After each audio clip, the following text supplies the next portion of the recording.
From sun up to sundown, trying to get a dollar. Better know the rundown, soon as the work, touchdown. Keep it stove fired up, then we never let them come down. In the trap bustin' down, whole pound, your old money. My girl gon' bust rounds, get it lit from the hood to downtown. You gotta check in just to get the rundown. Santa Rosa is 60 miles north of San Francisco. It is a big wine and food destination. Sonoma County can boast world-renowned wines that beat France in 1973 with the Chateau Montelena. Santa Rosa has a big weed culture, home of the Emerald Cup, the only place where your average soccer mom has a grow operation and 100 pounds in her closet. Sonoma County grows some of the best weed in the world. 80% chance the weed you smoke is from this area. Even Tupac was out here in the late 80s. This is where he started his music career, meeting his first manager and doing some of his first shows. Home of Mary Ellen Pleasant, a 19th century black entrepreneur, financer, and real estate magnate. She helped Harriet Tubman. Her land in Sonoma was a stop on the Underground Railroad. Home of Charles Schulz, the creator of Charlie Brown. You ain't never gotta ask, you know I'ma hold you down, nigga. I remember when we used to hustle out of town on the make a bus, boat bus, in the Greyhound. Then we left every rental whip smelling like a pound, nigga. Down in Rosa chopping grams at the hotel, flip it, get them boats from Big Cuz wholesale. Then we head back to LA, thinking more mail every motherfucking day, playing with the scale. Shit, dip down the interstate, thinking more chips, nigga. Something like P-Ride when I fit the kick, nigga. Getting real spiritual, how I do the shit. Niggas been down, been broke, been through the shit. So if you ever need me, holla at me, nigga. We go back like Gerald Arnold, held the Jeep attack, smoking weed, bitchin' class, kicking raps off the back streets, right there off the Lango where we used to roll hella deep. Infatuated with the gangsters, attached to the underworld, back on the dope trap, selling soft white girl. Money dropping around a nigga like leaves from trees, from a quarter to a zip. The weed really brings the people together, you feel me? Because we have different type of weed up here because our soil is different, you feel me? It's all about how you treat your land. And the people in Santa Rosa are really organic type and want to be in giving back to the earth, you feel me? So like what you do to the earth, it gives back to you, and that's why our weed is so dope. Check this out, man. Everybody, if you know how to grow it, you the nigga with the fiction rod, right? But look, even the motherfuckers that's just out here flipping them, bro, everybody got an angle to eat real tough out this way. This is where it comes from. Not to say Sonoma County where we at, but we a part of it. Like, it's Sonoma County, Mendo, Humboldt, and all this shit, right? Nigga, nothing grow better than these spots, man. I don't believe nowhere else in the country grow better than this spot. Cannabis culture, easy. You know, if you just, I don't know, that's always been I feel like a big, like, kind of like a touchy subject. Because people was, when it kind of flipped and it became legal, there was like a rush for everybody to kind of get their foot in the door, legalization. Some people had the means, some people didn't have the means. There's been like a strong cannabis community out here way before that even people were even kind of catching on to what that even meant to have a cannabis culture, you know what I'm saying? The weed culture out here in Santa Rosa is big. You actually that's another reason why music's not so big, because it's overlooked. We call this a WW. This is the weed and wine country. Those are the two things people come here for. They really come here for, especially now. Marijuana's humongous out here. I've been in the weed game forever. I mean, since back in the days of 5s and 10 bags. You feel me? One of my friends had a cannabis card when he was 16 years old. It got to the point where we would just, we would just be chilling with him because we felt a little safer when the police try to harass us or something like that. It tripped me out. Back in the day, like, we used to be so motherfucking high. We was in a limo getting high. We had the limousine driver smoking with us. It was like the Loonies and the Link Crew and, you know what I mean, Drew Down and a bunch of motherfuckers, a whole bunch of rappers getting high as fuck. You feel me? And I was tripping. Them niggas is on probation. So one-on-one smoking, that's when the split came, the drink a lot, smoke a lot thing, I guess, because one of them wasn't smoking, one was drinking their ass off. One wasn't drinking as much, one was smoking. Obviously, we know who they are. Later on, I met one of my neighbors actually ended up being Granddaddy Purple, the real Granddaddy Purple, the mentor or the grower.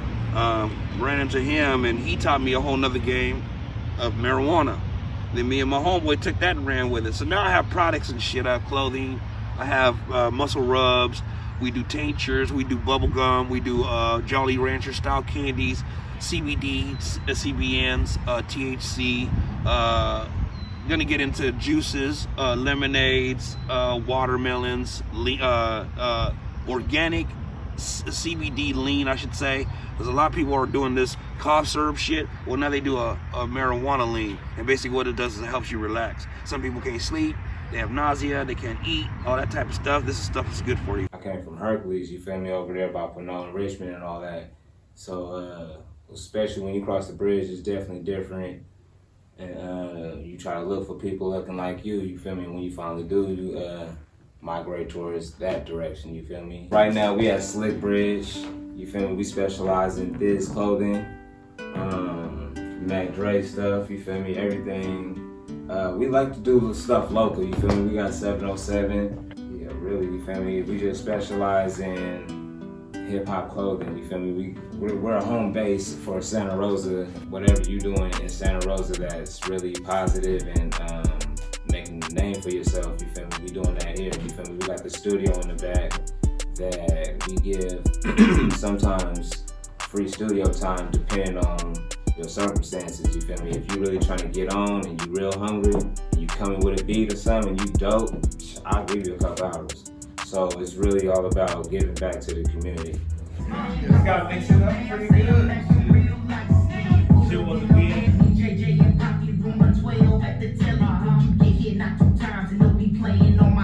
I'm at Mobsta Mike, MOBSTA MYK, at Slick_Bridge. That's the clothing store, you feel me? That's where you can get all this shit online. Yeah, concrete grew in the Rose, man. From the Rose Town to the Skull Town, the Yo Town, the Bears in the area. Niggas talk that trash, I call him Oscar the Grouch. Like Champ Bailey said, nigga, fuck your couch. Baby took me to the stash house to show me your say. You can't trust these hoes just cause they got pretty face. We used to cut school and go to the studio, go to my partner's house and rap and stuff like that. But I literally remember like the first time I started rapping over like probably like a mystical song, like Here I Go or something like that. And Santa Rosa when it comes to hip hop. D.O.G from the Link Crew really took me in. You know, I always listen to my older partners.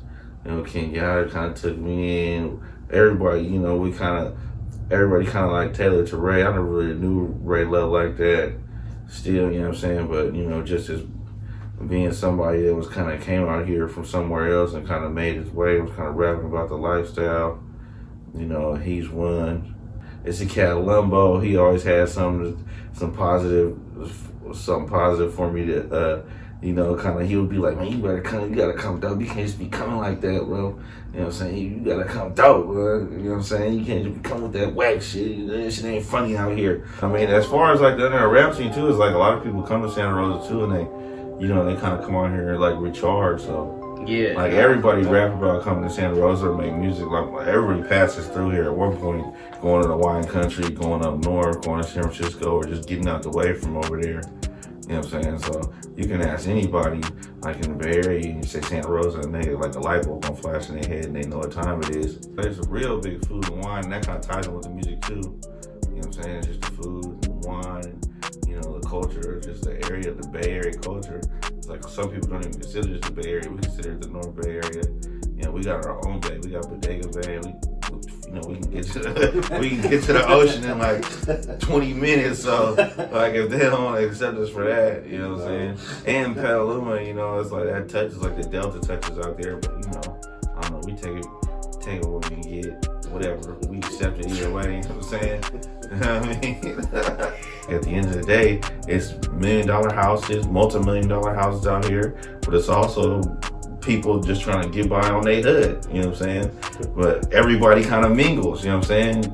It's just a way of life, you know what I mean? So, I don't know, we just waiting to get discovered, waiting to get, you know, put on a little more so we can, you know, give back to the world.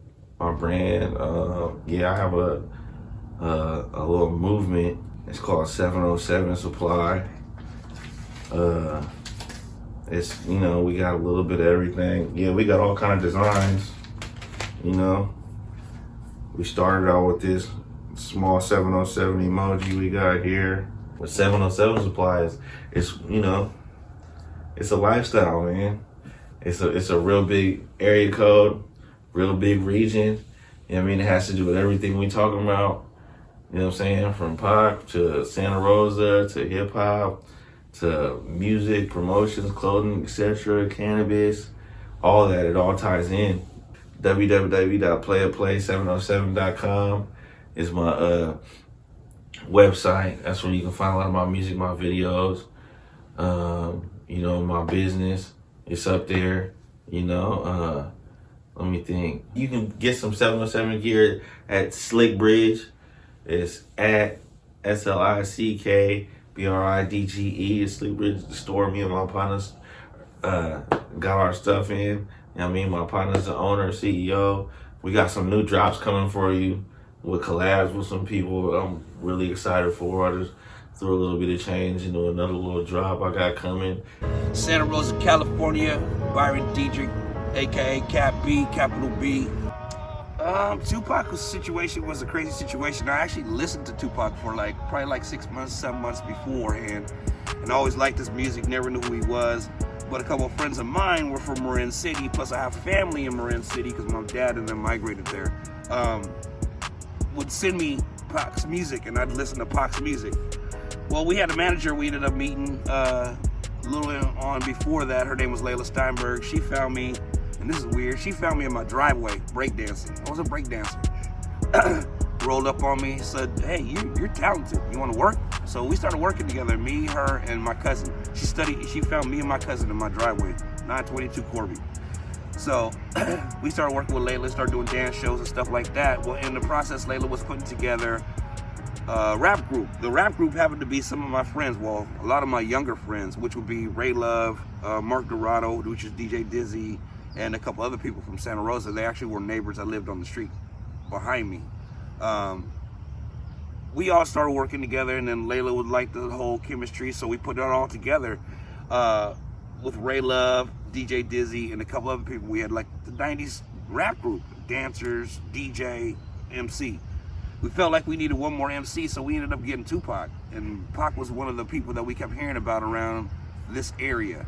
So considering what we were about and what he was about, it was only the right thing to put the two things together.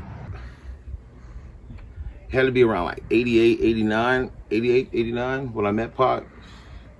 And we were in Petaluma. One particular weekend, I went to this party, to one of her house parties, and there was a bunch of recording equipment in her living room.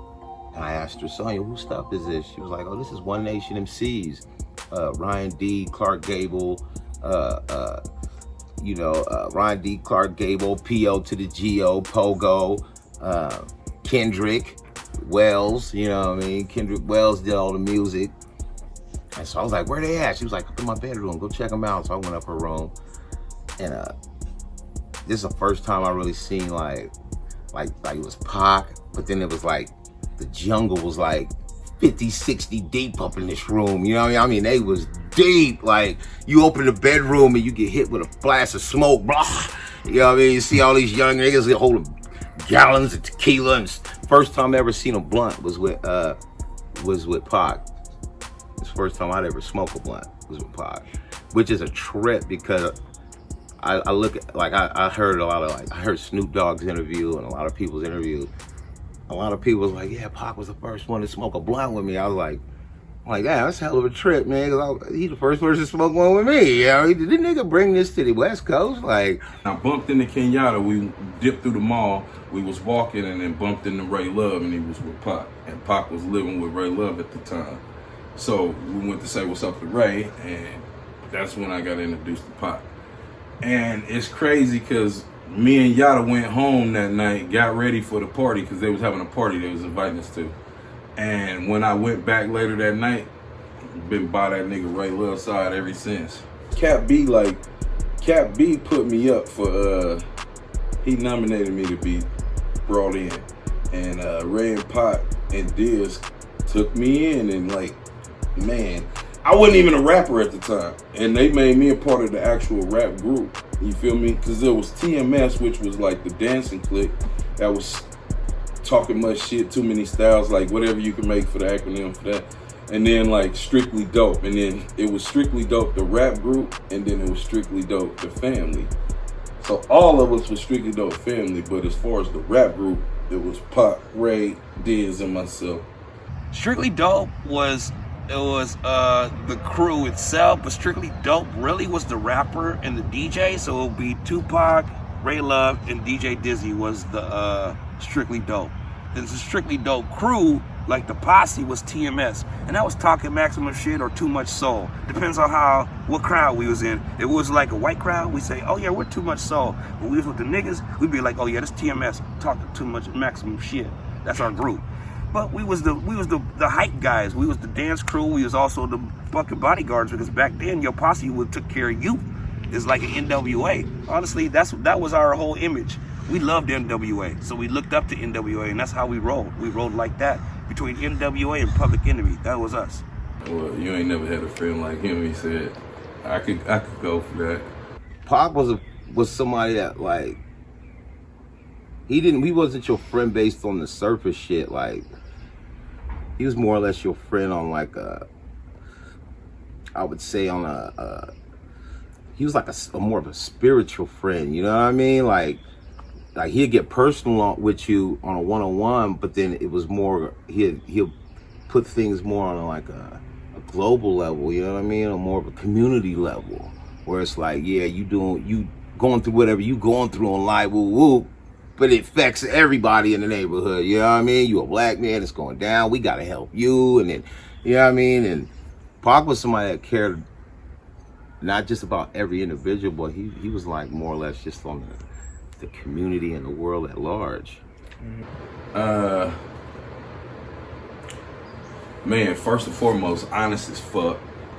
Don't bite his tongue. Didn't bite his tongue. He didn't give a fuck about sugarcoat nothing. You know what I mean? It is what the fuck it was. What it was. You feel me? And he let you know how he felt. He was quick to like check shit, and I love that about him. You dig? I remember one time we was at, I just told a story too.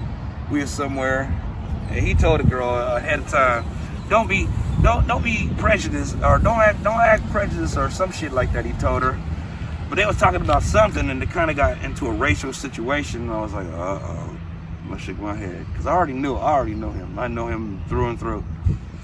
And I'm like, if she gets him to the point where he stands up, he's gonna get hella hyphy. And sure enough, she got him to the point where he got hella hyphy. And I was like, oh, Pac, calm down. Well, anyway, there's a little white chick that my homeboy had brought over. He came to visit or something, smoke some weed or something. We all hanging out, and they started getting into it a little bit.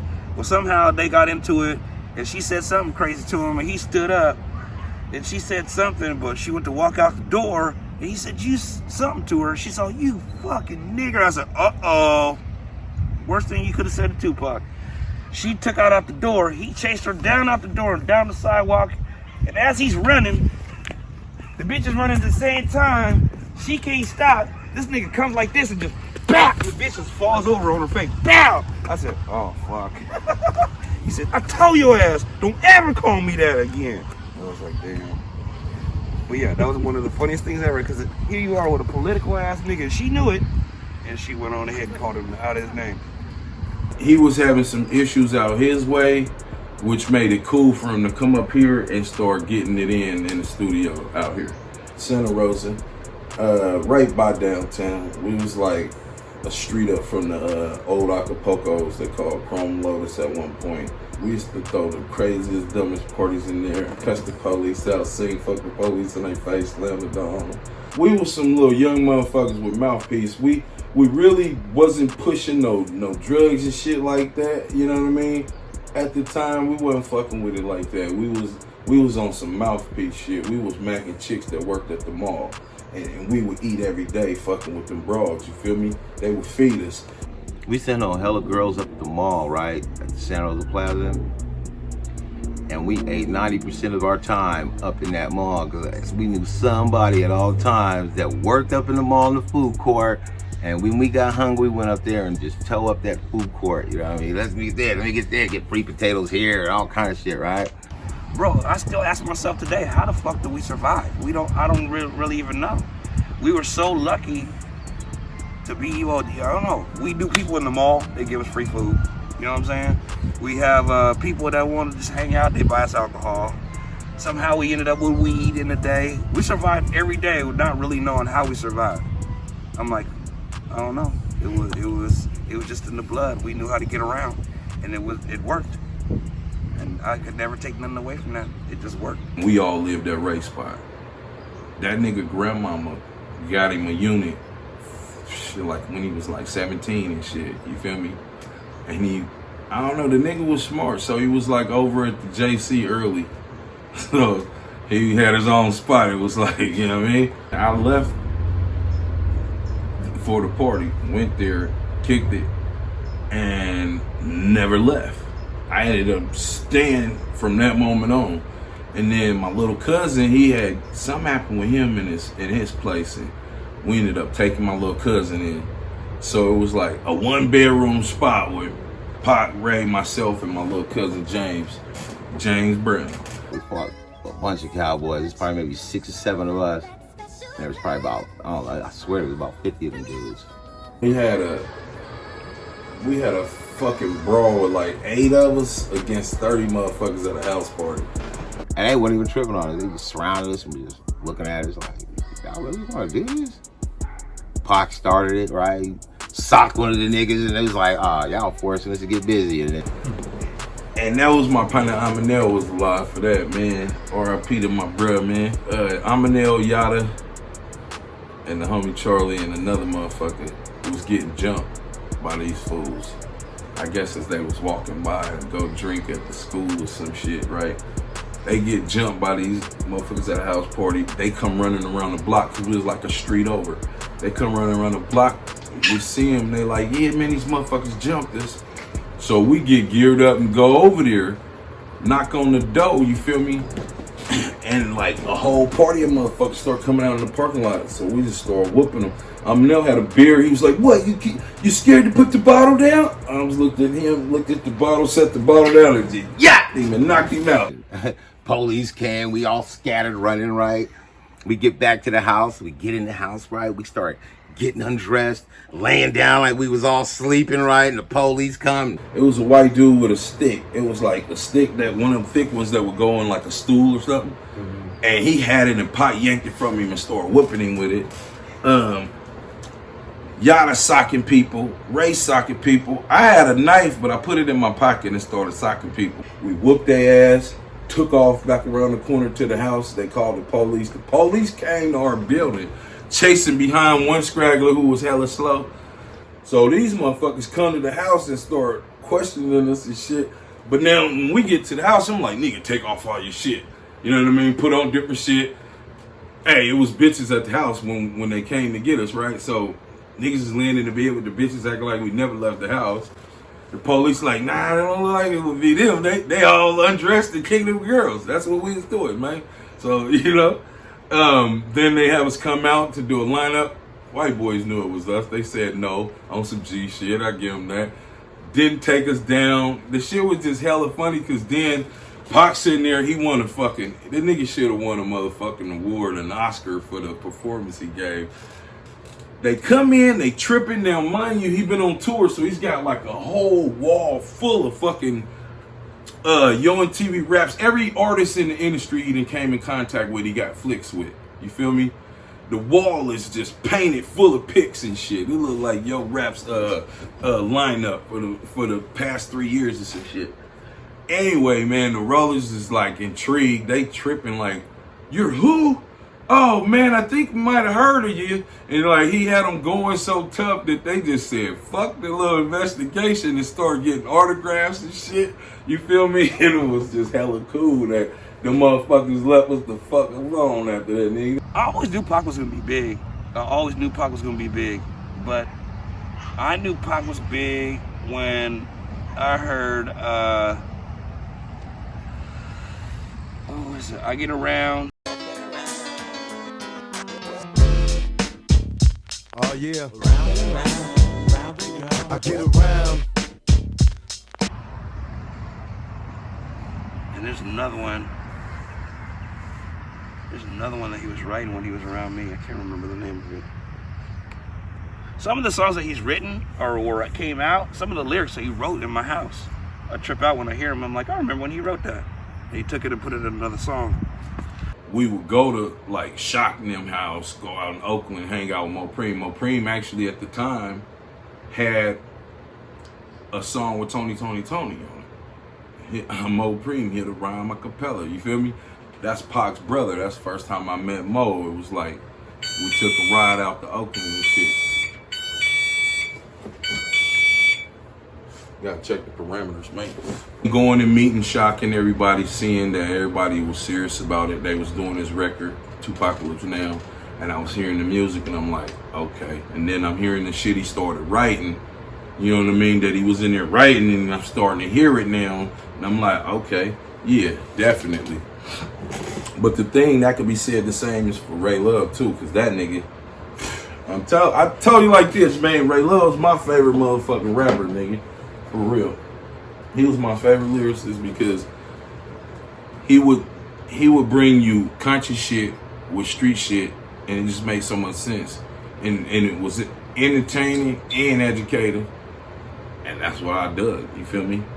Straight from the streets and the alleys of Cali, Mo hits and bits from the depths of the valley. Hope you guys and needs is a kid from the Rosa Ca. Young Ray Love is at this with the dope sound. Here to tell you a tale about a man and his money. Young brother straight broke, ain't a damn thing funny. Young sexy cracks, dicky stacks inside a Max stroke. Gold when he flexes, Rolex when he rolls. Oh! Ray Love, okay, so the first deal, I don't remember exactly how it transpired. That was TNT, like I was saying. And then the second deal, him and I was on Burst Street hustling and shit.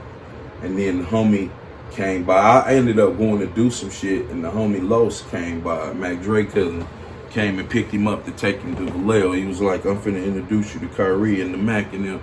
The Mac had just got shot, excuse me. He was the Mac, Michael Robinson, man. R.I.P. to the brother.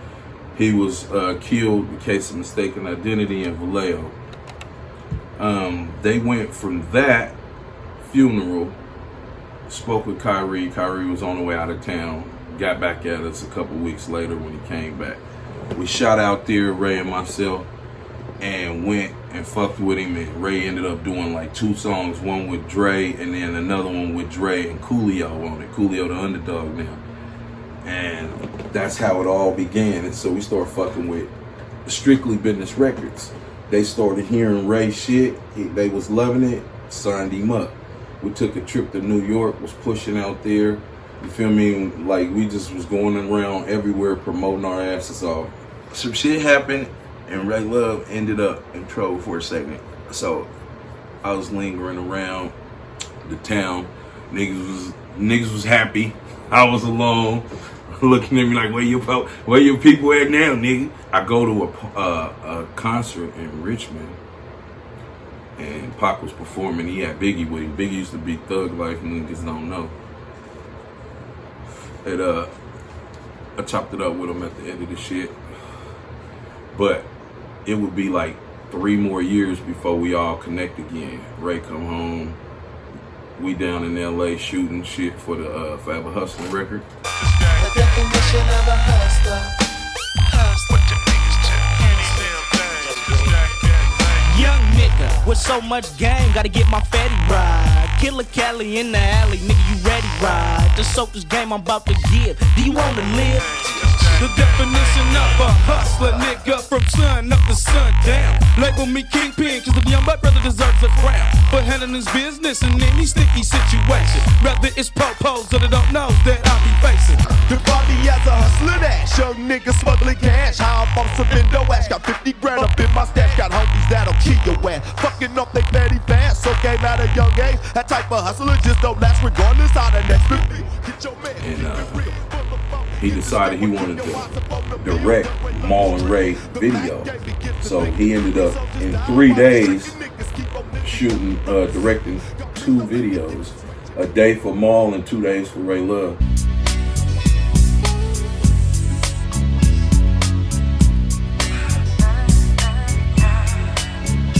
Saturday afternoon, I'm on my way to the barbecue. Don't act clear because it's only 2. Ain't seen most of my homies and ages. Now they all married and run around with babies.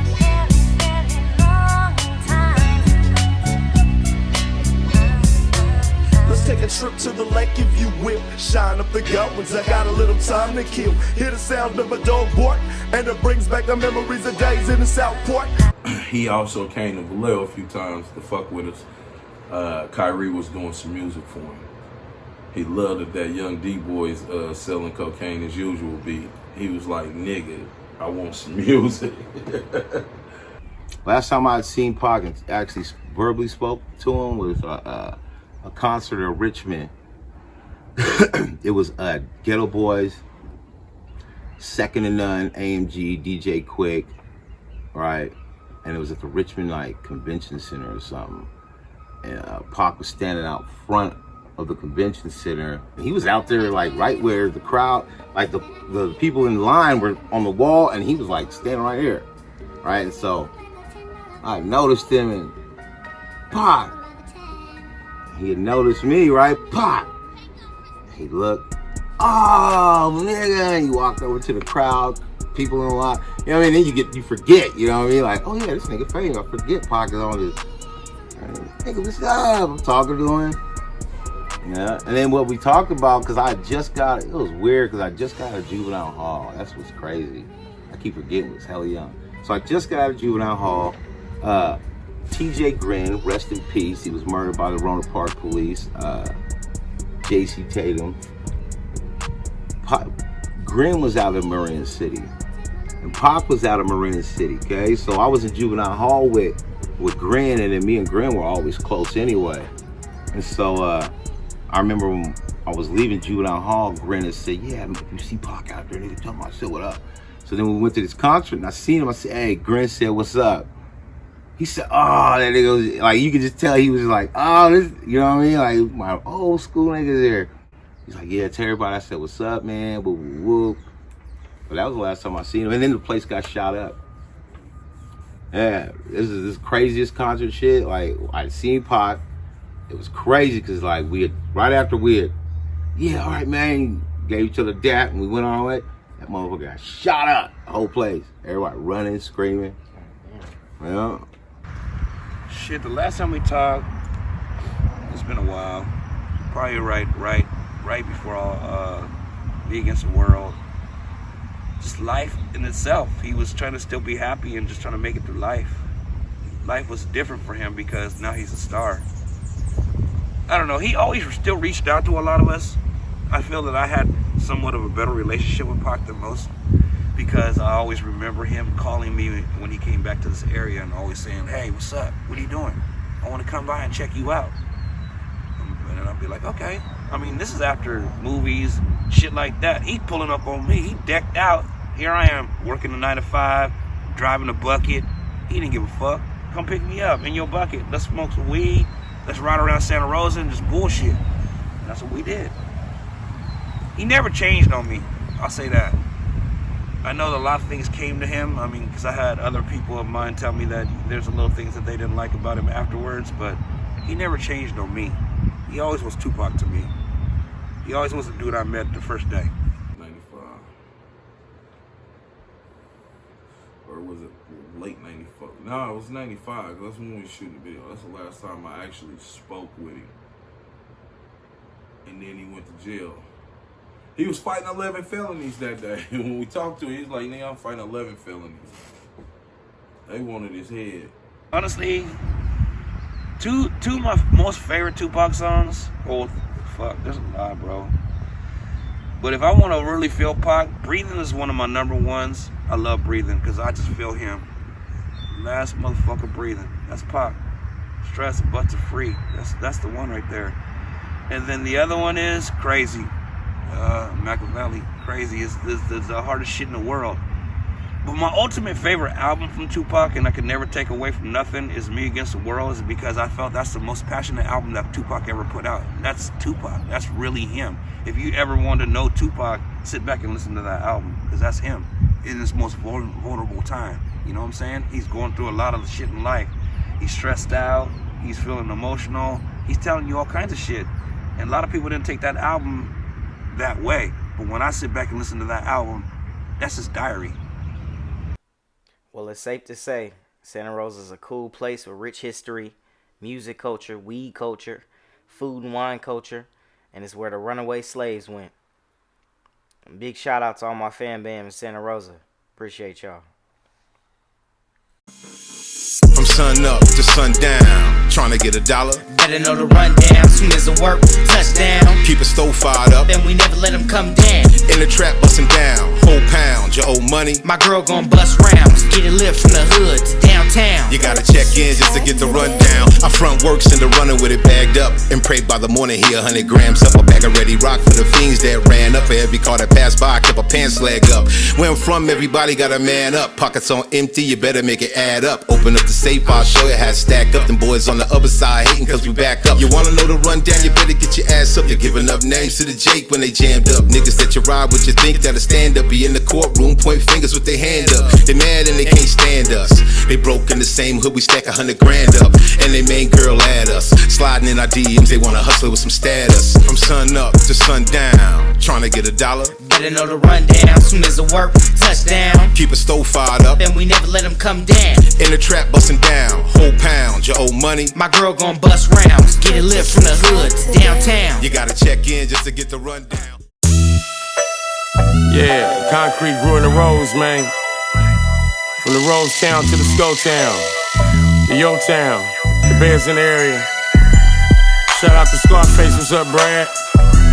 It's your nephew Quinn, man. Yeah, you had that crush on my sister Annie back in high school. Check it out. No mercy on the asphalt, overlooking sucker shit.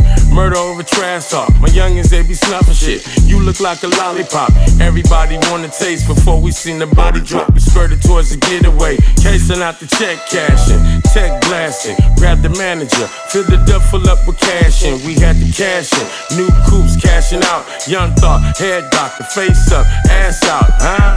Snorting all until our nose is raw, huh? Fuck your rollers, we oppose the law, huh? Fuck Trump and his cabinet. We posting up, selling bags from the brick, huh? Carnelito got the kilos. We pay back the plug on time by the CeeLo. You backdoor me, I front door you. Follow your bitch home and let it do what it do. Niggas talk that trash, I call him Oscar the Grouch. Like Champ Bailey said, nigga, fuck your couch. Baby took me to the Scarface house to show me your say. You can't trust these hoes just cause they got pretty face. You can't trust no nigga, might wanna take your place. You can't trust no nigga, who might wanna take your place. I'm getting face from the bitch, counting faces, feeling rich. I got off an El Cerrito and then I slid to the rich.